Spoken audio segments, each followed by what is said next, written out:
What's up guys, it's Darius, and about a year ago DJI released the Spark. It was their smallest, most consumer-friendly drone yet. You can control it using your phone, or gestures, or you could purchase the controller. It was the perfect alternative for whom the Phantoms or Mavics were too professional or too expensive. Recently, however, DJI released the Mavic Air, what seemed to be an even better alternative to its higher-end lineup. It was smaller, better, and more affordable than the Mavic Pro, coming in at just $800. So after being a year on the market and DJI competing with themselves by releasing better and more affordable drones all the time, is the DJI Spark still worth it?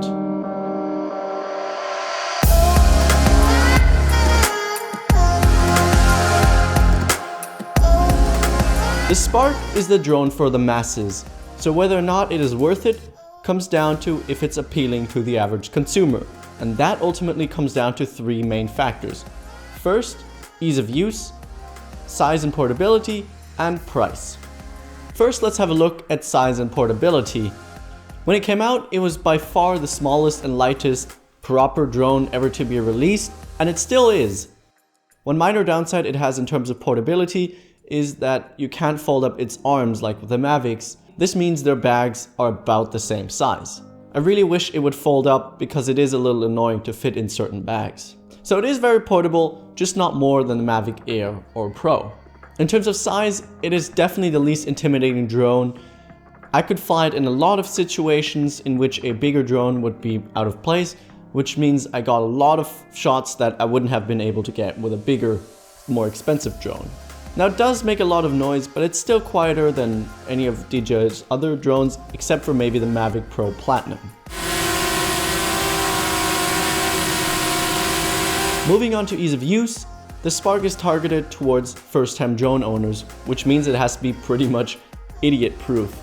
Setting up was a nightmare, the QR code didn't work, and it took me many tries to finally get it set up. There was even a phase where I had to recalibrate the drone every time I wanted to fly it for some reason.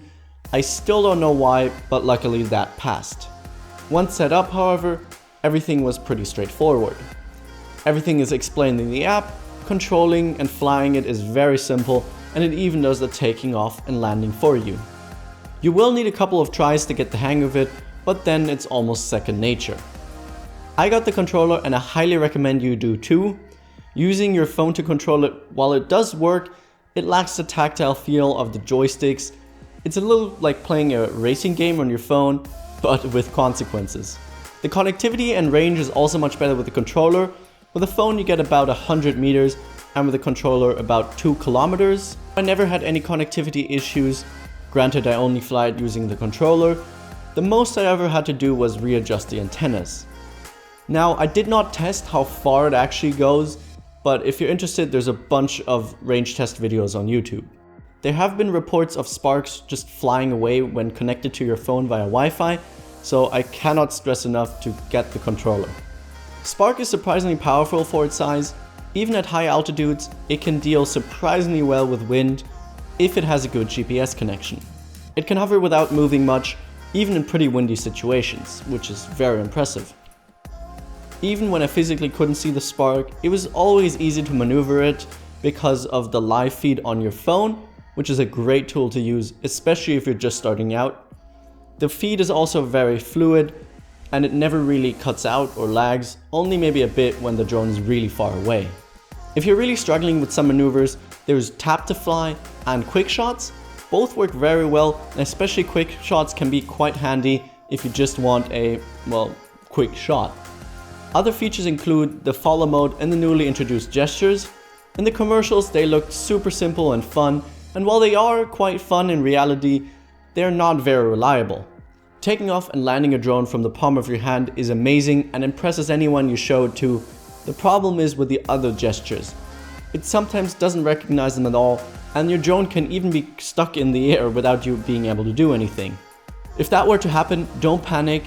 The Spark has an automatic return to home function. If the battery drops below a certain percentage, it will automatically come back to where you started or to a custom home point which you can set in the app. Just make sure it has a good GPS connectivity when it does that. With the new update, you also need to confirm the land, which is great in case you got the location wrong. You'll get your drone back once the battery runs out. Coincidentally, it's also one of the downsides of the Spark because it only lasts about 15 minutes. Now it isn't as little as it seems, but it's not a long time either. I'd highly recommend picking up at least a second battery. The good thing is that the batteries are smart, which means they'll tell you exactly how much flight time remains. One of my favorite features of the Spark is that you can charge it via micro USB, which means you can charge it on the go using a power bank. What's a much better drone worth it if you're out of battery and you can't charge it because you need a wall outlet? There's also a separate charger included in the Fly More combo, which charges 3 batteries at the same time at a faster rate, about 55 minutes compared to 90 using USB. Spark is equipped with obstacle avoidance, which works well, or so I thought. Just as I was working on this review, I actually crashed it while flying head on into a branch. As you can see, it detected the object, but it couldn't avoid it, so, well, it crashed. I'd recommend picking up DJI Care, which I wish I had gotten now. It's a service where DJI will fix your drone for free within a year. The obstacle avoidance actually works quite well for the most part. As you can see in this example, here it recognized the object and, well, avoided it. Sadly, it only has these sensors on the front. I've actually crashed it while flying backwards, which was definitely a user error, but, well, it's a beginner drone. It should really have these sensors on all sides and they should work a little better. If you do happen to crash it, usually nothing breaks except for maybe a propeller, which can easily be replaced. The body itself is very durable. Mine just fell unfortunately onto stone pavement. Some other points to mention, the Spark can actually get quite fast. Using the controller, it has a dedicated sport mode in which it can go up to 50 kilometers per hour.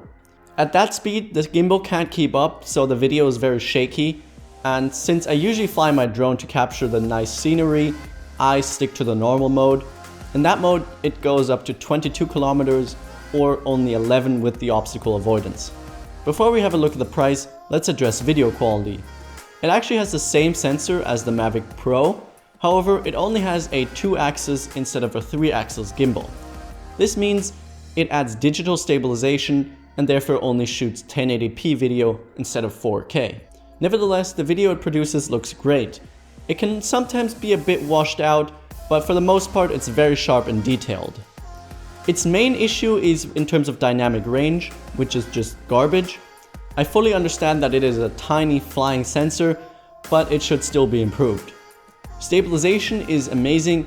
All the footage you capture is always very smooth, except for when you're panning. I really wish they had managed to include a 3-axis instead of a 2-axis gimbal, because the digital route they went with is definitely inferior. The app sadly lacks a lot of features like picture profiles, which is unfortunate for filmmakers like me, but keeps it simple for the average Joe. It definitely can't hold the candle to the Phantoms or even Mavics, but it's more than enough to capture your vacation beautifully. Despite the image quality not being one of the best, the fact alone that it is captured with a drone makes everything look more epic and impressive. Lastly, let's talk about the Spark's main selling point, its price. The reason why I didn't get a drone beforehand was because they're really expensive. I was looking at about $1,000 if I wanted one. The Spark, however, came in at just $500, which is amazing. I got the Fly More combo, which added $200 onto that because I needed the controller, and as I said a couple of times now, I highly recommend you do the same. Recently, however, its closest competitor was released, the Mavic Air, which cost $800, but it already included a controller. If that still were the case, I'd tell you to just forget about the Spark and get the Mavic Air, which is definitely superior for sure. However, the Spark's price dropped a lot.